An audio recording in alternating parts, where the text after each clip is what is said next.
Angithi nawazi uZonto lo kholwayo. First day afika kaDlamini uzovuka uZonto. And uzazi uzibuza umangala ukuthi mara ngithandaze zona ungenze njani. Ngoba ngishade wrong okwenzile Nkosi omsayibusisi.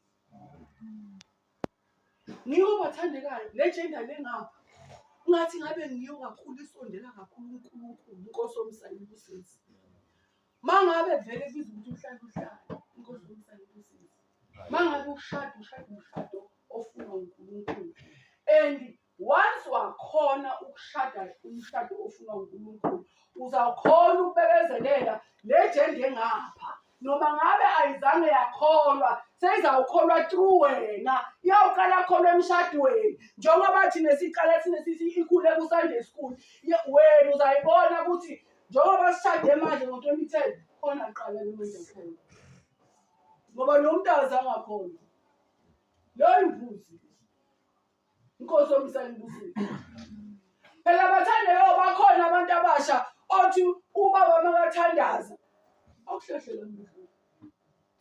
Akuvuki imthandazo, akuvuki imixi, azange lo muntu uvela khona. Lento ayizange vele izibe khona, but ukhulele la Inkosi omsayibusisi. But ekugcineni bazalwane inkokhelo yesono kufa, enduza kufa Inkosi omsayibusisi. Ngapha ke bathandekayo kule gender. Le gender lengala bathandekayo. Iyasifaka isibhakela. Shada ke wena nalomuntu lo ngakhona. Lo wena umcabanga ukuthi uyakhona. Ngiko bathandekayo ukuthi kuyingozi ukubheka ngamehlo wenyama. Bheka uJehova. Yonke into ithole kuJehova. And once yonke into ethola kuJehova, uJehova uzokwenza ukubekezela Inkosi omsayibusisi. In conclusion bathandekayo ngila ekutheni kumele wonke umuntu akholwe asindiswe ngoba bathandekayo uthando lukaNkulunkulu lusibekela inqwaba yezono. Amen bazalwane. Haleluya. Noma sombona uphiliswa omncane ukuthi akakwazi ukupheka. Amen bazalwane. Ngoba vele hayi cha kunzima Inkosi omsayibusisi. Uzakhona kumbekezelela umfundise why umnikwe uNkulunkulu. So kuba konke bathandekayo bheka uJesu. Ungabheka ezinye izinto, ungabheka umuntu, ungabheka i-physical appearance yomuntu, ungabheka ama-assets womuntu, bathi bheka uJesu ngoba inkokhelo yesono yona iwukufa Inkosi omsayibusisi. Nawe ungabala eminye imishado bathi bafike emshadweni umuntu afike afa emshadweni. Mbuza ukuthi ubulawa yini lo muntu Inkosi omsayibusisi. Both sides kukhona abafayo. Kuze kanjani bafa labantu. Amen bathandekayo. Phakathi kwalabantu ababili kukhona imbuzi. Amen bazalwane. Akunandaba ukuthi izalelwe la but le imbuzi le Inkosi omsayibusisi. Makulanda umama wembuzi ekhona la izakutshela ukuthi bekuvele kuyimbuzi yami. Ngoba thina bomama asika mangibheka la ngathi angibaboni bomama bebaza ngifakazela.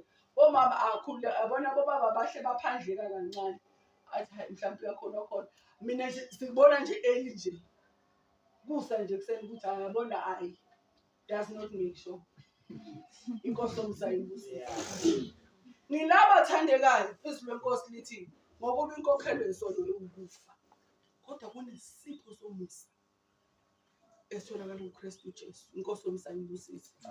Bazalwane, ma-teenagers, bantu abasha, sifuna ukunibona nifike kuJesu. Asifuni ukunibona nifike emshadweni.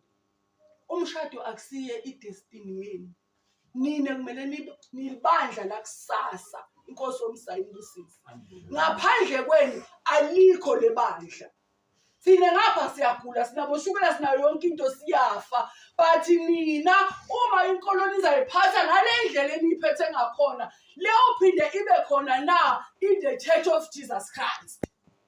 uma wena ukholwa ngale ndlela lokholwa ngayo ibandla lenkosi Jesu lophinde libe khona na inkosi yomsayi ibusise uma mdlamini ukhuluma nge-social media there is nothing wrong baba nge-social media into wrong uyile mbuzi inkosi yomsayi ibusise uthi uyisebenzisa njani i-social media i-social media ingakusiza nokuthi umsebenzi ufunde wenze yonke into but because lo muntu lo ayime angeke vele akhole inkosi yomsayi ibusise ukontrola lezinto ngoba akana Jesu amen bathandekayo haleluya singayithatha senze yonke into but ikhona la isiza khona but mina ngithi namhlanje bathandekayo phaphama lizwi lenkosi phaphama wena olele amen bathandekayo amen ukho konke bathandekayo wazi ukuthi into yenza inesiphetho noma yinhle noma yimbi izwi lenkosi lithi sekwenzekile konke uNkulunkulu wenza imisebenzi kwahlulelweni noma mihle noma mibi lithi nokwenziwe emasitheleni inkosi yomsayi ibusise kunento mina engenze ngaqhubeka ngakholwa noma kunama challenges amaningi kangakanani ekholweni angazi noma bangithusa okandlaneni bathi empilweni bawucala uzana kuba nescreen inkosi yomsayi ibusise bafaka lo abakufaka koBlueberry bathi CD nje wena mawuntshontsha nje kufaka iCD wena nje mawujola nje bafaka iCD liyaqhubeka liyadlala alistop wena nje mawufletha nabo bhuti liyaqhubeka iCD njalo lenje liyaqhubeka wena mawenza amanyana phakathi kwendlela liyaqhubeka iCD ke ufika isikhathi la khona kuyobe ku-screen angisazi sobe singakanani bese liyafakwa ne-CD inkosi yomsayi ibusise bese seliyadlala ngempilo yakho nginayothi khona hawu inkosi ukwahlulela kwakho kulungile inkosi yomsayi ibusise amen uMateyu 7 verse 21 usho lamagama uthi akusibo bonke abathi inkosi